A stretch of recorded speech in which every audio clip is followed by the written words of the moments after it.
Hey, Coach Derek here from Kikfit Training with our second lesson in our personal defense program. Today, we're going to go over the 7 ranges of defense and physical techniques that you will use once the fight is on. But let's first review the 3 Ds. That's detection and awareness, diffuse and de-escalate, and physically defend. The first one, detection and awareness, means again, have an awareness of the environment that you're in, so you have an escape plan or some kind of a plan for defending yourself. Some areas that you potentially could be attacked are ATM machines, gas stations, parking garages, sidewalks in foreign cities, dead asleep at home, at a stranger's house party, at a red light in a car with the window down, someone's approaching you. There are many more, but these are some average places that you might be attacked, so have a plan in mind.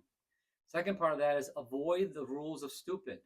Don't go to stupid places with stupid people at stupid times of the day doing stupid things. That will save you a ton of headaches.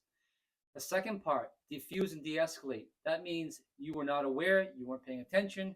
The person or persons have encroached upon you close enough where the danger close and something's going to kick off. But they haven't punched you yet, stabbed you yet, or shot you yet. So you can potentially talk to them and maybe talk your way out of it because they only want 3 things from you: your possessions, your body, or your life. It's usually the first 2. If you can devalue one or both of those things, they may not choose you as a victim or they may disengage. And they say those who talk can sometimes be persuaded to walk. There's a small chance, but take that chance. Best case scenario, they walk away. Worst case scenario, you bought some time through some dialogue. Take it easy. What do you want from me? What's going on? I'll give you what you want. They're answering you, talking back and forth. That's making you go through your Rolodex of what can I do physically to fight to get out of this and survive this situation. So now, the first 2 for some reason have not worked because you haven't trained your awareness. You don't have any verbal skills. Now you're forced to defend. Physically defend because now the fight is on. You know they're going to physically attack you, rape you, murder you, etc. So now what do? Well, that depends on the distance away from the attacker that you are. These are the 7 ranges. So you cannot throw a headbutt if they're a parking lot away, that they're too far away. You also can't be yelling for help if they have come behind you and put their hand on your mouth. So that doesn't work. So here are the 7 ranges. If they're a distance away, far enough away where you cannot kick them, the first range is the auditory or projectile range. That means you can scream for help. You can take out your sonic alarm, hit that button, or your car panic alarm button. If that doesn't work or that's not an option, you can use pepper spray or mace if they're far enough away.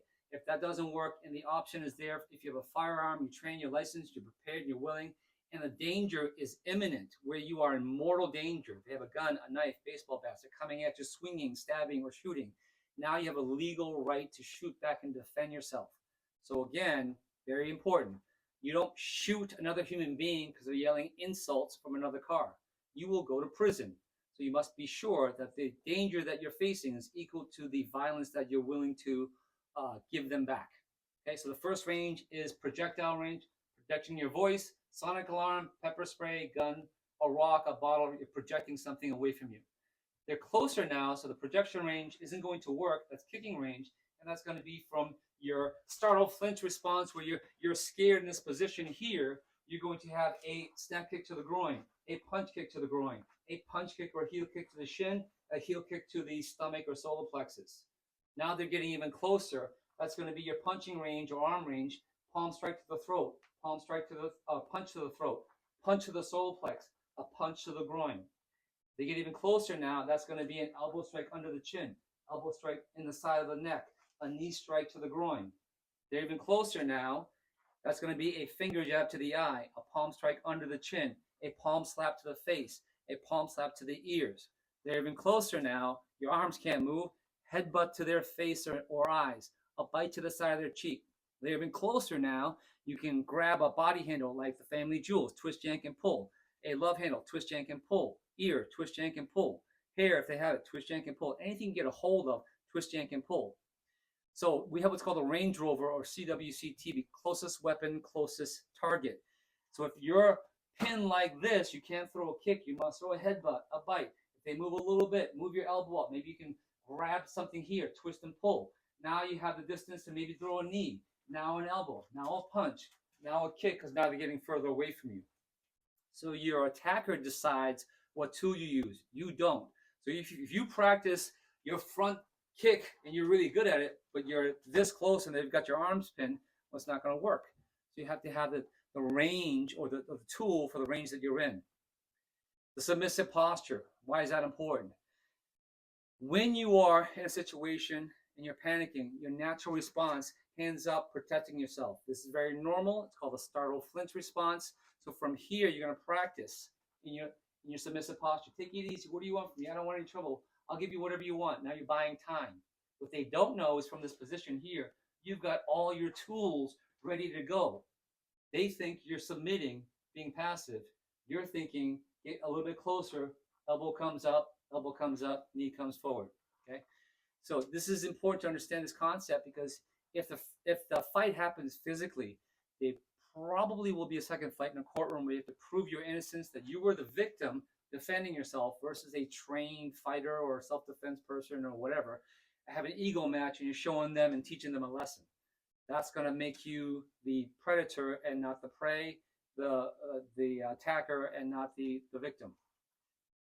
Also remember this, once the fight kicks off, you scream for help, you're doing whatever you got to do, what are you fighting for? You're fighting for not just your physical well-being, but you're fighting for your loved ones, your children, your spouse, your family, your friends, your pets. One guy told me a car, you're fighting for your car, whatever. Whatever is important to you, have that rage and indignation, ferocity, that you're not going to give through me, you're not going to hurt my children, my spouse, my pets, whatever. That's going to give you more power, because that's going to make you even angrier, as in your life depends on it, because it does. And when your life is at stake, when death is the alternative, injury has its appeal, so you're going to go in there with ferocity, even if you get a little injured in the process. Surviving the day is most important. Also remember this, once the fight kicks off and you don't know exactly what to do, how to do it, but you're moving, you're shucking and jiving, it's really important to understand that it's better to be judged by 12 than carried by 6. So you have to survive the day. If you've done the other things properly, you're going to be able to legally defend yourself as you do that. And when seconds count and the fight kicks off, help, no matter who it is minutes away. So it's up to you and you alone to be your own bodyguard. We are here to teach you the psychological understanding of what they want, what they don't want, and how to diffuse that. The emotional training of what you're going to feel emotionally, so you get used to that. And the physical application, combining the body, mind, spirit, or the muscle memory, if you will, hardwired into your nervous system. Because what you practice is what you do. So if you don't practice it, you're going to be stuck in a moment of freezing, deer in headlights, not knowing what to do, and you're going to be victimized. So it's very important to prepare. It's not that difficult. With repetition, with partners in the school, you'll have the conditioning necessary. And most important, if you do the first 2 Ds, awareness and avoidance, you probably won't end up in the second one, diffuse and de-escalate. If you do that properly, you probably won't end up in the third one, physically defending yourself and saving your life. At the end of the day, in this very uncertain world, you want to be certain that you can defend yourself and protect your family. So please give us a call to set up an evaluation for a group seminar or one-on-one lesson. And remember, your safety depends on you.